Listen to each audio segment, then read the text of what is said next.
What is up, you beautiful people, and welcome back to episode 2 then of the Ebby Space Agency series here on Kerbal Space Program.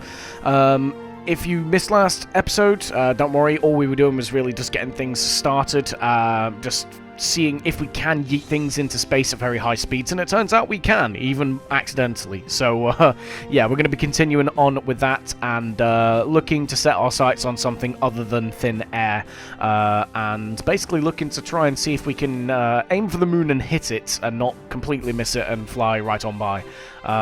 So, yeah, that's the plan, and yeah, we're going to get straight into it, I guess.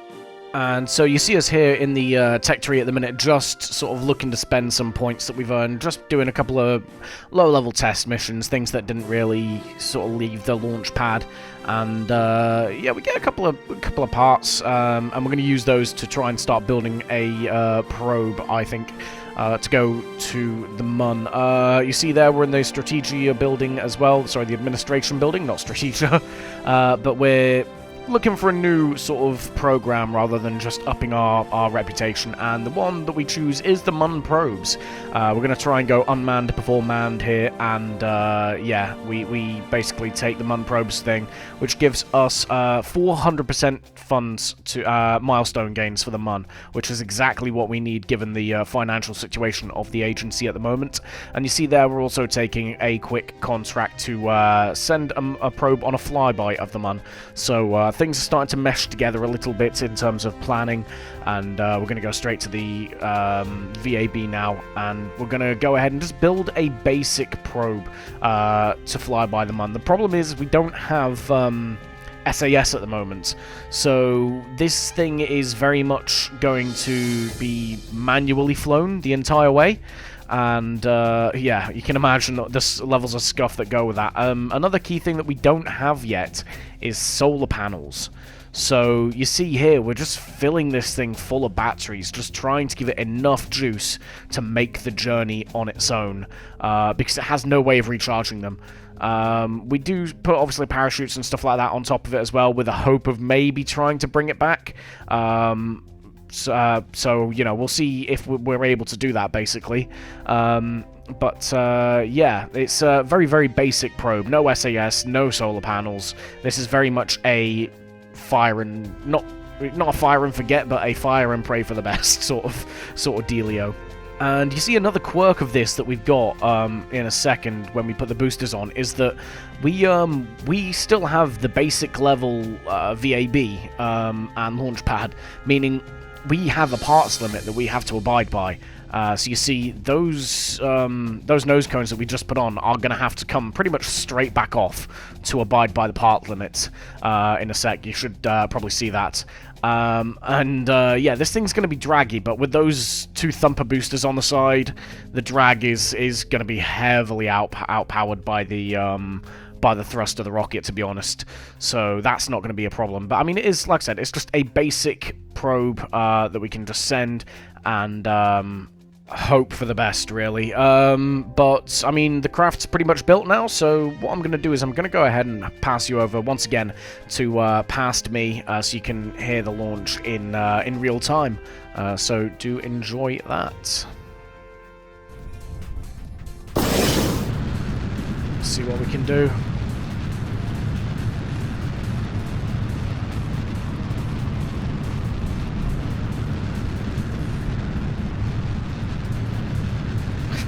I'm hoping I got this, bro, but I'm flying this on my own, and I'm flying on a keyboard. If we can just hold the attitude until we clear the worst of the atmosphere, and until these boosters run out of juice, I think we'll be through the worst of it.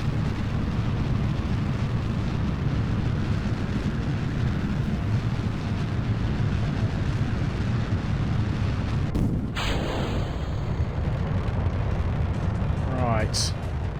Let's start pitching ourselves over.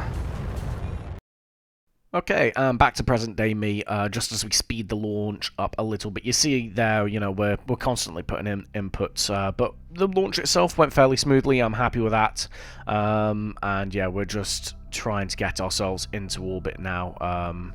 it is awkward with that SAS, I will say. Like, you're constantly having to try and adjust the craft and fire the engine up, because there's no reaction wheels in this either, so it's all the rotations handled by the engine, basically, and pitching over. But we do eventually get ourselves into orbit. You see there, we're circularizing off now, and we just make it nice and round. One of the big problems that we have with this mission, as you see there, is as we're trying to aim for the moon, is that we don't have tracking nodes or targeting or anything like that in the tracking station at the moment. So we're having to pretty much dumbfire this all the way up to the Mun, because we just don't. We can't set the target or anything like that. We haven't leveled up the tracking station enough. So you see us here just about to start the burn. We go for it anyway, and I don't know. I think it went quite well, to be honest. I'm going to hand you over briefly back to past me, just so you can hear my thoughts in real time after, as we complete the burn here, and time warp up. Let's see how bad we scuffed it by. I mean, you know what? We didn't miss it by much. I'll take that. Oh wait, did we get it? No, we didn't. I got excited then. Wait, world first milestones, broken speed record. I don't care about that. Yeah, if we'd have aimed off ever so slightly, we oh wait, no. I think I might have got it. You know. I just got it. I just blind hit the moon. Oh, I didn't expect that to be a thing. It didn't tell me in the flight path, because obviously we don't have the tracking station upgraded to notify me when I've got intercepts. So there you go. I mean, even at the time, I was pretty surprised we succeeded at that. But you might have noticed a bit of a sound effect on the ascent up there. We have run out of battery. I forgot to switch the probe core onto hibernate, so we have no control over this thing now as we rocket back towards the atmosphere. And you see, we just burn up. The actual probe itself survives to landing, but sadly we can't deploy the parachutes, as you're going to see live now. Oh dear. Well, that's the only memento we got of this mission is a crater in some random Windows desktop background. We're straight up landed in the old Windows desktop. That was awesome. I'm happy with that mission. I don't care. That's a success. Space Center. And yeah, so we unfortunately pay the price there for a little bit of negligence, but you live and you learn. Thankfully it was a probe. As you see, we're just taking a couple of new missions here. One of them is to go into orbit of the Mun, and that is what we're going to be doing next. We upgrade our tracking station there, I think that was, to allow us to make maneuver nodes and such, so that we can actually control the ascent a bit better and make things just a bit more efficient. And you see there, we're just making some minor tweaks to the craft, basically just to make it fly a little bit better. It was a little bit lopsided, and it meant that we were always making course corrections.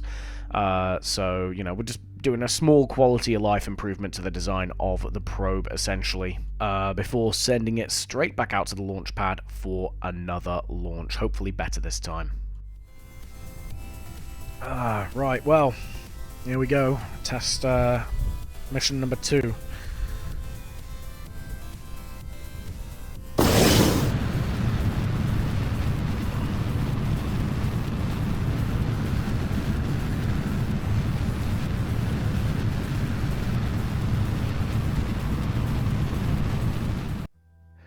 And yeah, there you go. I mean, the second launch pretty much identical to the first. The minor tweaks that we did to the craft are helping in terms of pilotability, but obviously we still have SAS, and that is the big issue. The good thing is now we have upgraded the tracking station, so we do get maneuver nodes and target track and things like that. It makes the whole process of trying to get to the Mun just a bit easier. As you see, we're setting up our approach there. The aim here is obviously to get a orbit So we're just basically trying to lower our periaps on encounter to try and make that capture as easy as possible, while also still sort of holding it high enough that we get high overmun science. We've got 2 sets of the thermometer, barometer, and mystery goo on board, and that's all so that we can get both high and low. As you see now, we're on approach to try and get that nice and circularized. We wake the craft up because we remembered to switch it into hibernation this time, and yeah, we start getting our science, basically, which is good. We don't have any antenna on board, unfortunately, to transmit it, but the plan is to bring it back. And so you see now we're just burning periapsis along the retrograde axis, just to capture and bring that periapsis nice and low down to the mun. I think it's under 50,000 you get near mun science. It might be even lower than that. It might be like 20,000.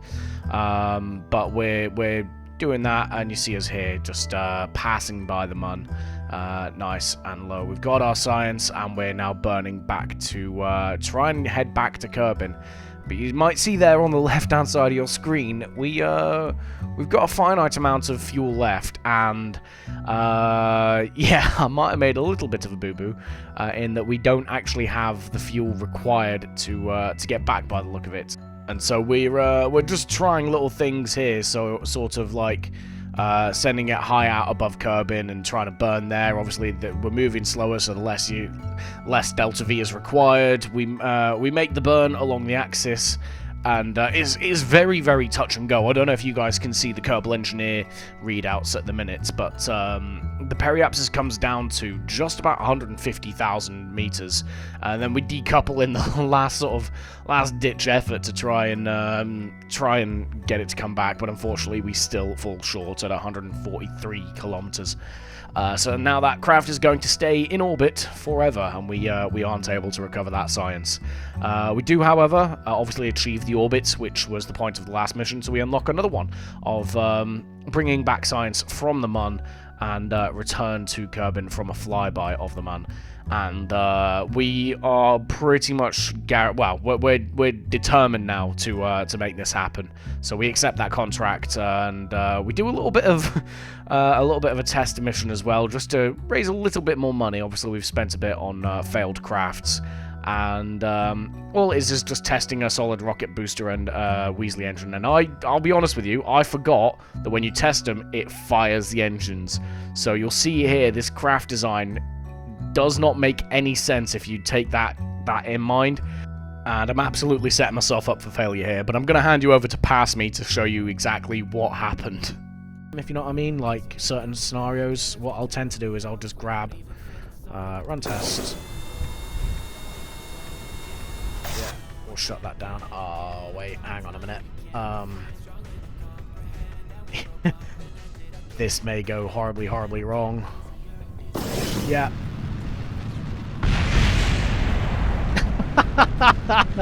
I mean, we got the money back. Oh, someone told him to get out of the control tower. No.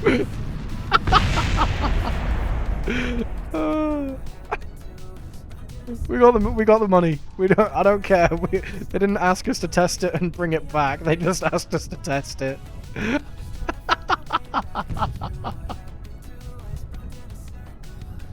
Oh, I saw that happening Oh god, that was fun. I kind of want to do that again. Oh. Oh. You know what? That was worth it.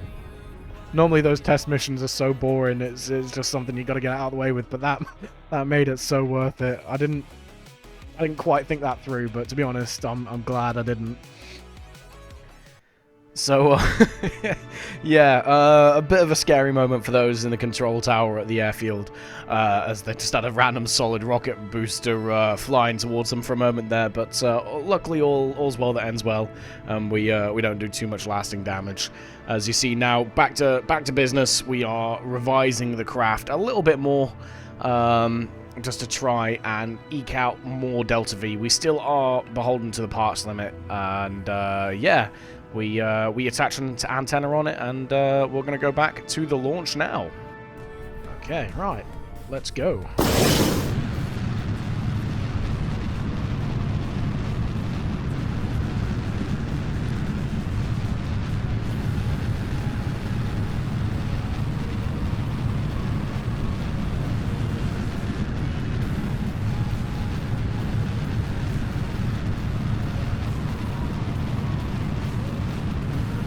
Oh, that's cool. Oh, that was cool with the volumetric clouds. And so, there you go, another pretty routine launch for this craft. This is the third time we're using it, albeit with a bit more of a nice vista with the Black Racks volumetric clouds coming in clutch there. But yeah, the Ascent, nothing really special to write home about. We're still spinning around, still no SAS to speak of. So, yeah, we just basically wait for the rocket to spin in the right direction, fire up the engine, and off we go. We set up our encounter, and basically, I mean, like I say, it's a fairly routine launch, even though it's only the third one we've done. We're getting used to flying this thing with that SAS now. We're now sort of able to track the mun as well, so it's a nice calm approach, nothing too exciting. We switched the craft off there on hibernation, which is a valuable lesson we learned from the first launch, and yeah, we float our way on up to the mun, wake the craft up just to set ourselves a maneuver node to bring the periapsis nice and low around the mun. As you see, we make that burn just to drop the periapsis, just to try and use the O-berth effect as much as possible. We know we're quite marginal on fuel with this thing, and yeah, we want to eke out every meter per second that we possibly can as we try and grab some of that near mun science that we weren't able to recover last time, and we turn the craft off. There's a lot of just switching the craft on and off on this, as we actually woke it up there to make the periapsis burn. I am editing this a long time after the actual stream, but yeah, you see we capture there. We're doing basically the reverse of what we did last time. We burn low to bring the apoapsis high to get the high mun science. We've already got the low mun science. Honestly, probably the more efficient way of doing it. I kind of screwed it up last time, but we have left ourselves a bit screwed on the return burn. So what we do now is we actually just fast forward and wait for the mun to go around, so that the apoapsis pointing out is actually along the, I want to say the mun's retrograde, but basically we burn that further out. We slow our orbital speed relative to Kerbin and bring ourselves nice and low. And you see, it does work. It's we do wait to leave the mun and just finish the burn to return to Kerbin's atmosphere in orbit of Kerbin, just so that we can see what we're doing. But you see there, we actually do manage to get a periapsis inside Kerbin's atmosphere of about 40 kilometers, I think that was. And we have plenty of fuel left over, which we use to try and sort of slow ourselves down to make the re-entry a bit nicer. And we have our first successful re-entry of a probe from the mun. It only took 3 attempts, but we now have that science back, and we can crack on in the tech tree, as I'm going to hand you over to pass me for the part of the landing.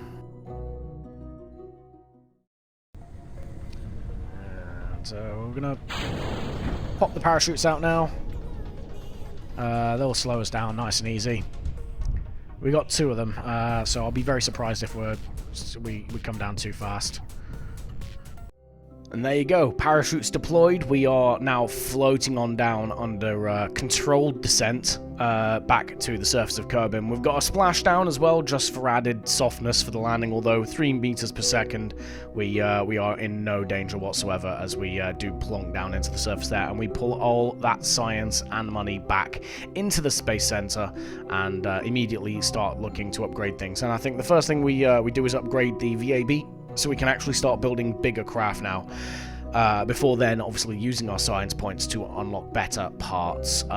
We do take, behind the scenes, just another test mission just to pop ourselves over the threshold to get the next node. As you see, we're sort of taking them there.